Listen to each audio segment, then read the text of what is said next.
Hi friends, welcome back. तो देखते हैं latest defence updates. US Iran talks in Pakistan failed. US block straight of Hormuz. India predator drones एक drone नहीं, drones. तो video शुरू करते हैं। वीडियो शुरू करने से पहले अगर आप चैनल पर नए हो और आपने अभी तक सब्सक्राइब नहीं किया तो जल्दी से पहले सब्सक्राइब के बटन और बेल आइकन को क्लिक कर लो ताकि आपको हमारे सारे न्यू वीडियोस के नोटिफिकेशन मिल जाए जैसे हम अपलोड करें। अगर आपको वीडियो पसंद आता है प्लीज लाइक एंड शेयर। चलिए शुरू करते हैं। और अच्छा, इन्हीं टॉपिक्स पे अमेरिकन देसी टीवी पे भी बहुत बढ़िया वीडियोस आई हैं, अनबायस्ड फैक्ट ड्रिवन, जो आपको हेल्प करेंगे अगर आप वाकई कोई कंपटीशन में या किसी ऑफिशियल इंटरव्यूज़ में जा रहे हो तो उससे आपको अनबायस्ड जो है पता चलेगा कि कैसे बातचीत करनी चाहिए और क्या एग्जैक्टली फैक्ट्स बेस में क्या चीज़ें हो रही हैं। उसमें से तो इतना है कि फैक्ट बेस है आप उससे होपफुली आपको भी लगेगा कि फैक्ट से फोकस करो ना कि और नहीं, और उससे आपको ये पता चलेगा कि कैसे एक साधारण ठीक न्यूज को लोग किस तरह से उसको ट्विस्ट करके कैसे मिर्च मसाला करके आपके माइंड को भी और आपकी फीलिंग्स के साथ कैसे मैसअप कर देते हैं कि आप उस बात को यकीन और उस एंगल से सोचना भी शुरू कर सकते हो। रेज बेटिंग भी एक आर्ट होती है कि ऐसे साधारण न्यूज को रेज की तरह प्रोड्यूस करो लोगों में जिससे वो एडिक्ट हो जाएं और ब्रेन पूरा उनका खराब हो जाए। मतलब इतना मैं तो देख के हैरान हो गई। इस बारी मैंने भी देख के इतनी हैरान हो रही हूँ इतना कर्मा लोग करते हैं जस्ट टू मेक कि मैं भी सुनकर जब मैं वो वीडियो सुन रही हूँ तो मेरे के अंदर भी वो ऐसी फीलिंग ज्यादा थी जबकि मैं फैक्ट बेस्ड न्यूज सुन के आई हूँ। करेक्ट। उसके बाद मतलब हम किसी और इनकी बात नहीं करें, किसी और वीडियो की बात कर रहे हैं। किसी और वीडियो में इतनी रेज बेटिंग है कि माय गॉड, मतलब आप सोचिए उस बंदे का कैरेक्टर कैसा होगा जो पैसे के लिए इतना कुकर्मा कुछ कर सकता है। I am just shocked. इतना चीजों को ट्विस्ट करके बता सकता है। वो लोग रात को सोते कैसे होंगे इतना कुकर्मा। मैंने ये सब बोला है जो है ही नहीं। चलो वीडियो शुरू करते हैं। और हाँ, फिल्मी रिएक्ट में 2 मूवियाँ चल रही हैं।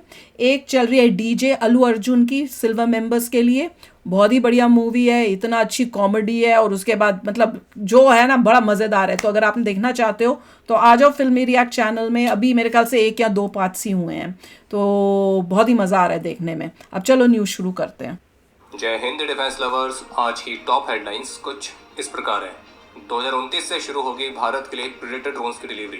पाकिस्तान में यूएस और ईरान की बातचीत हुई बुरी तरह से फेल। American warships Strait of Hormuz में सभी शिप्स के आने जाने को करेगा ब्लॉक।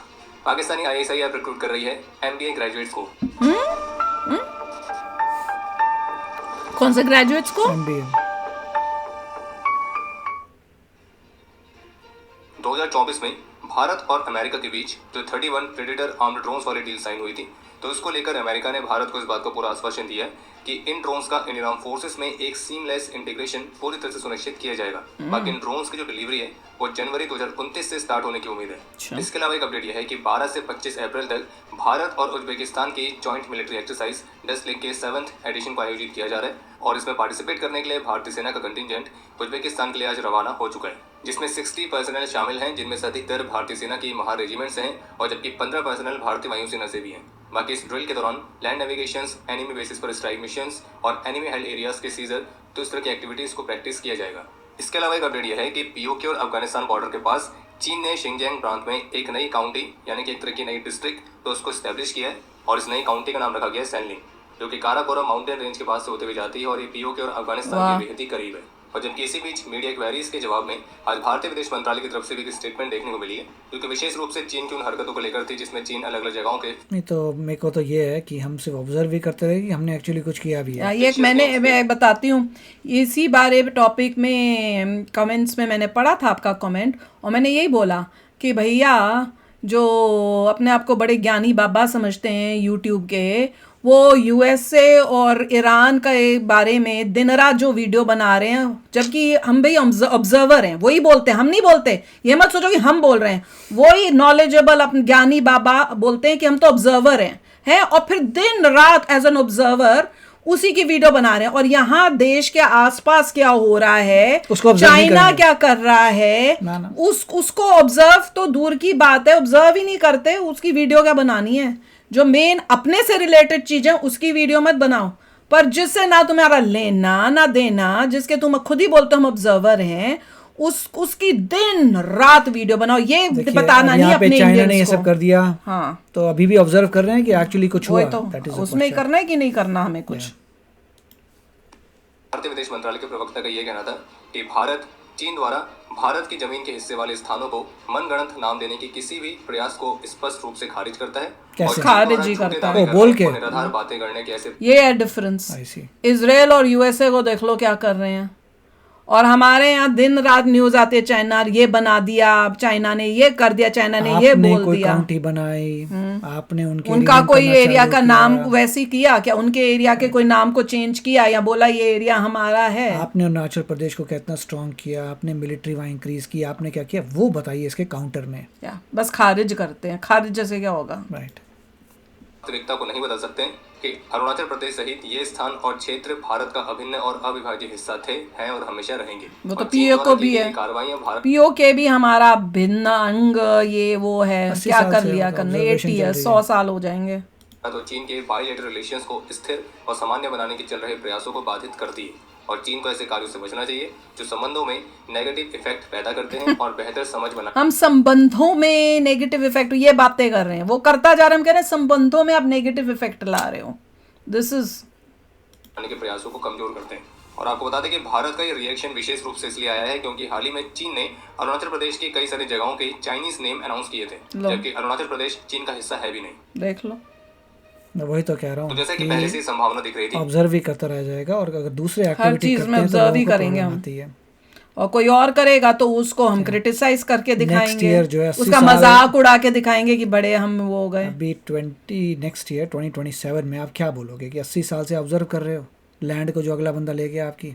चलो कोई नहीं। पाकिस्तान में कंडक्ट की गई यूएस और ईरान की जो सो कॉल्ड पीस टॉक्स हैं वो लगभग 21 घंटे के नेगोशिएशन के बाद फेल हो गई है, और फिर से यूएस और ईरान के क्लेम्स काउंटर क्लेम्स शुरू हो चुके हैं। हालांकि मुद्दा ये नहीं है कि बातचीत फेल हो गई है, क्योंकि इतने वर्षों की दुश्मनी है वो कुछ ही घंटों में सॉल्व कैसे हो सकती है। मुद्दा तो यह है कि जिस कंट्री में टॉक्स कंडक्ट की गई तो उस कंट्री का ही वर्ल्ड रिकॉर्ड है दुनिया भर में होने वाली सारी आतंकी गतिविधियों में डायरेक्टली और इनडायरेक्टली शामिल रहने का। और सबसे बड़ी बात कि इस सो कॉल्ड पीस टॉक से पहले उसी देश की रक्षा मंत्री, क्योंकि तब भी वो बंदा करके चला गया। वही तो दुख है, एज इंडियंस हम दुख इंडिया ने जो भी है डिसाइड किया कि नहीं हेल्प कर पाएंगे तो ठीक है, किसी और ने हेल्प कर दी। चलो, इजराइल को डायरेक्टली थ्रेट देते हुए दिखे थे, हालांकि फिर बाद में उन्होंने अपना पोस्ट डिलीट भी कर दिया। और जो ये होस्ट था जो कि अपने आप को मीडिएटर बता रहा था लेकिन काम वो दलाल वाला कर रहा था, तो उसकी तरफ से इस पूरे नेगोशिएशन को लेकर जो कंफ्यूजन क्रिएट की गई है तो उस पर भी प्रश्न उठने चाहिए। और एक और ध्यान देने वाली बात यह है कि जहां एक तरफ पाकिस्तान इस सो कॉल्ड पीस टॉक को कंडक्ट करवाने के दावे कर रहा था, वहीं सेम टाइम पर उसने सऊदी अरेबिया में अपने मिलिट्री एसेट्स भी भेजे थे, और यूएस मिलिट्री ने भी स्ट्रेट ऑफ हॉर्मोज से माइन क्लियर करने के लिए अपनी शिप्स रवाना करी थी, जबकि स्ट्रेट ऑफ हॉर्मोज पर ईरान का कंट्रोल ईरान की मुख्य डिमांड्स में से एक है। और जब ये बातचीत फेल होगी तो उसके बाद पाकिस्तान की तरफ से जो ऑफिशियल स्टेटमेंट रिलीज की गई तो उसमें कुछ नहीं हुआ है, बस पाकिस्तान ने ईरान और यूएस दोनों को धन्यवाद कहा हमारे वहाँ आने के लिए, इस बातचीत में शामिल होने के लिए, और अपना आभार व्यक्त किया है पाकिस्तान के प्रयासों को अप्रिशिएट करने के लिए कि पाकिस्तान इस सीज़फायर को अचीव करने के लिए मदद करवा रहे हैं। तो क्या करे और क्या बोलेंगे। पाकिस्तान में टॉक्स कंडक्ट इसलिए हो रही है क्योंकि अमेरिका ने कहा था, और अमेरिका ने पाकिस्तान को इसलिए चुना है क्योंकि आप सभी जानते हैं कि अमेरिका जो कहेगा पाकिस्तान एग्जैक्टली वही करेगा। रही बात ईरान की, तो ईरान को संभावित रूप से चीन के इसकी इन चीज़ों के पीछे को डेटा नहीं होता, ये ओपिनियन होता है, दैट्स फाइन। मैं बता रही हूँ क्यों चुना, इस्लामिस्ट कंट्री है, ईरान भी इस्लामिक है, ये भी इनसाइड और साथ में है एक दूसरे के, इसलिए वो तो ऑब्वियसली बात करेंगे कि वो ईरान तक मैसेजेस दे पाए और वहाँ पे उनसे बात कर पाए। एग्जैक्टली होगा पाकिस्तान को चुनने के लिए, क्योंकि पहले रिपोर्ट्स आई थी कि ईरान ने पाकिस्तान में कंडक्ट होने वाली ऐसी किसी भी बातचीत में पार्टिसिपेट करने से इनकार किया था। बाकी एक अपडेट यह है कि स्ट्रेट ऑफ हॉर्मोज से माइन को क्लियर करने के लिए जो अमेरिका ने अपने डिस्ट्रॉयर्स रवाना करी थी, तो ईरानियन स्टेट मीडिया की तरफ से दावा किया गया कि उन यूएस डिस्ट्रॉयर्स के स्ट्रेट ऑफ हॉर्मोज के ट्रांजिट को उन्होंने नाकाम कर दिया है और उनको इंटरसेप्ट करके वापस मुड़ने के लिए मजबूर किया है, जबकि अमेरिका दावा वाह क्या फेक न्यूज़ है कर रहा था कि उसने माइन क्लियर ऑपरेशंस के लिए स्ट्रेट ऑफ हॉर्मोज में सफलतापूर्वक पासेज किया है। और बाकी ईरान और यूएस के बीच ईरान की जैसे बज रही है बस फेक न्यूज़ ही निकाल सकता है, फेक न्यूज़ करता जा रहा है, अभी भी काफी ज्यादा बना हुआ है। और एक ध्यान देने वाली बात, बंदे भी वो आ रहे हैं जो एक्चुअल ऐसे हैं ही नहीं, ये डोंट इवन नो उसकी हालत क्या अगले की, मुश्तबा कमीनी उसकी तो आई कोई न्यूज़ ही नहीं, कोई शक्ल पे वीडियो में ही नहीं आता, जितनी मर्जी दिखा दो बंदा कहाँ है, नोबडी नोस। ये है कि जब ये सीज़फायर की अनाउंसमेंट हुई थी उसके तुरंत ही बाद भारतीय एम्बेसी ने ईरान में रह रहे सभी नागरिकों से जितना जल्दी हो सके उतना जल्दी ईरान को छोड़ने के लिए एडवाइजरी जारी करी थी। बाकी यूएस के साथ हुए नेगोशिएशंस को लेकर ईरान के ऑफिशियल्स का कहना है कि हमारे पास जरूरी गुडविल और डिटर्मिनेशन दोनों हैं, लेकिन पिछले 2 युद्धों के अनुभव के कारण हमें अब दूसरे पक्ष पर भरोसा नहीं है, और जो कि ईरान ने इस बातचीत के शुरू होने से पहले भी कहा था कि ट्रस्ट बिल्कुल नहीं है। बाकी ईरान के ऑफिशियल का कहना है कि इस दौर की वार्ता में दूसरा पक्ष ईरानियन डेलीगेशन का विश्वास जीतने में कामयाब नहीं रहा है और अमेरिका हमारी सोच और सिद्धांतों को समझ चुका है और अब उसे तय करना है कि वो हमारा विश्वास जीत सकता है या नहीं। और फिर आगे ये भी कहा गया कि हम ईरान के अधिकारों को सुरक्षित रखने के लिए मिलिट्री स्ट्रगल के साथ साथ एक पावर डिप्लोमेसी को एक अन्य उपाय मानते हैं। वहीं दूसरी तरफ जो यूएस है उसका ये कहना है कि ये जो बातचीट फेल हुई है तो ये यूएस ईरान का फेलियर है। लेकिन फिर से हम यही कहेंगे कि ग्राउंड रियलिटी कुछ और ही है, क्योंकि यूएस प्रेसिडेंट ने दावा किया था कि ईरान की air force, navy, air defence, radar सब कुछ वो तबाह कर चुके हैं, वो पूरी तरह से डिस्ट्रॉय हो चुका है, यहाँ तक कि सिविलाइजेशन तक को समाप्त करने की धमकी दी गई थी। उसके बावजूद भी नेगोशिएशंस में वो कंट्री अगर आपको सीधा मना कर दे रही है कि नहीं, तो फिर आपको क्या लगता है कि किसकी हार है, किसकी जीत। वहीं दूसरी तरफ जो ऐसे रिपोर्ट्स आई थी कि जो चीन है वो ईरान के लिए कुछ नए वेपन्स को सप्लाई करने की तैयारी कर रहे हैं, तो इस बीच यूएस प्रेसिडेंट ने फिर से चेतावनी दी है कि अगर ईरान को हथियार भेजे तो चीन को बड़ी कीमत चुकाने के लिए तैयार रहना पड़ेगा। बाकी ऐसी भी रिपोर्ट्स है कि अगर ईरान स्ट्रेट ऑफ हॉर्मुज़ को रीओपन नहीं करने देता है तो फिर यूएस नेवल ब्लॉकेड वाले रास्ते को भी अपना सकता है।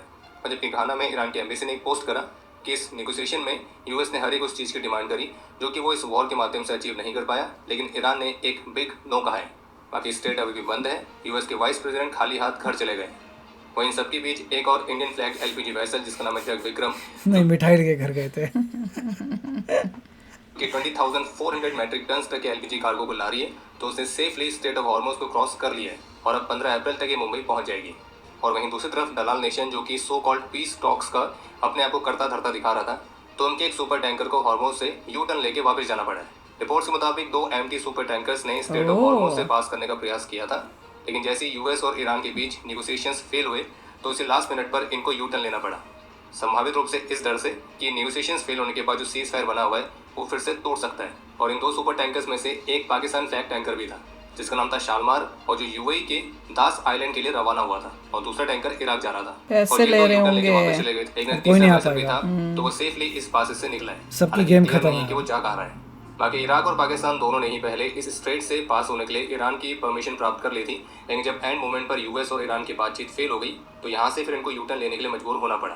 और अभी भी कुछ लोग बोलेंगे कि दलाल नेशन पाकिस्तान की डिप्लोमेसी तो बिल्कुल कमाल है, और खैर पाकिस्तान के लिए अभी ये सब चिंता का विषय नहीं है। उसके लिए अभी सबसे बड़ी चिंता का विषय ये है कि जो उसने इतनी बड़ी बातचीत कंडक्ट कराई तो खर्चा तो ऑब्वियसली हुआ ही होगा, खाने पीने का, इनके रहने का, आने जाने का तो खर्चे का बिल इनको देने कौन वाला है, और ये किस मुंह से किससे मांगेंगे? ईरान से मांगेंगे, अमेरिका से मांगेंगे, या फिर अपने देश की जनता से मांगेंगे जिनकी हालत पहले से खराब है? यूएस से देगा। सबसे ज्यादा चिंता बिल की नहीं देना। अब मुझे पता है, लग रहा है कि ये हो सकता है कि हर एक शिप जो आ रही थी इमटेरियल दोस्त है नहीं है, ये इनसे पैसा ले रहे होंगे, और पाकिस्तान को लगा होगा कि पीस टॉक हो रही है, अभी निकल जाऊंगा, पर उन्होंने क्योंकि वो पैसा ले रहे हैं और पाकिस्तान के पास वो पैसा नहीं है, इसलिए पाकिस्तान को वो जाने नहीं दे रहे हैं। यही लग रहा है मुझे रीज़न। नहीं तो जो तुम्हारी हेल्प कर रहा है पीस टॉक में, तुम उसको क्यों नहीं जाने दोगे? वो भी इस्लामिस्ट कंट्री तुम्हारी हेल्प कर रही है और सब करिए, तो उसको तो तुम सबसे पहले जाने दोगे। तो अगर नहीं जाने दिया तो ये सबसे मेरे ख्याल से पैसा ले रहे हैं। ईरान का सिंपल होगा, पैसा दो और निकलो, कोई बड़ी बात नहीं है। और जो जिस देशों से प्रॉब्लम आ रही है, यूएस, इजराइल, उनको तो बोलेंगे तुम्हें अलाउ, उनको तो अलाउ ही नहीं कर रहे होंगे जहाँ पे यूएस, और बाकियों को सबसे ये पैसा ले रहे होंगे, और पाकिस्तान को देने की हिम्मत नहीं है। और एक ये भी रीज़न हो सकता है जो वो इतना डेस्परेटली कोशिश कर रहा था कि पीस टॉक हो जाए, स्ट्रेट ऑफ हॉर्मुज़ खुल जाए, ये सारे लफड़े खत्म हो जाए। यूएसए ने अपने जो मास्टर स्ट्रोक जैसे कह लीजिए सब कुछ चौपट अब सबके लिए फ्री होएगा, ईरान का सब चौपट होगा। हाँ, कि ये जो दादागिरी कर रहा है वो बंद होगी, सबके लिए खोलो। अब सबके लिए खुलेगा तभी ये जाएगा। जो जिससे पैसे लेंगे वो नहीं जा पाएगा। देखते हैं अब कितना ये सक्सेसफुल होता है और उससे क्या होता है, वो तो टाइम ही बताएगा। तो मिलते हैं नेक्स्ट वीडियो में बहुत ही जल्द। Till then take care and bye bye. तो अगर आप मेरे इस चैनल पे नए हो तो जल्दी से सब्सक्राइब के बटन को हिट करो और बेल आइकन को क्लिक करो, ताकि आपको मेरा जब नया वीडियो मैं लगाऊं आपको उसके बारे में जल्दी से पता चल जाए।